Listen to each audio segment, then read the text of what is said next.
روباه گفت لطفاً منو اهلی کن. شازده کوچولو جواب داد خیلی دلم میخواد این کارو بکنم، اما فرصت ندارم. باید دوست پیدا کنم و خیلی چیزا رو کشف کنم.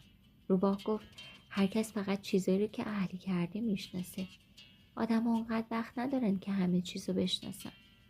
همه چیزو حاضر و آماده از فروشگاه میخرن، اما هیچ فروشگاهی وجود نداره که بشه از اون دوستی خرید. به خاطر همین آدما دیگه دوست و رفیق ندارن. اگه دلت میخواد یه دوست داشته باشی، منو اهلی کن. شازده کوچولو پرسید اگه بخوام اهلیت کنم باید چی کار کنم؟ روباه جواب داد باید خیلی صبور باشی. اول باید کمی دورتر از من روی چمنا بشینی، مثل همین حالا. من از گوشه چشمم نگاهی به تو میندازم و تو هیچ حرفی نمیزنی. کلمات منشأ سوء تفاهم ها هستند. هر روز که میگذره تو کمی نزدیکتر به من میشینی.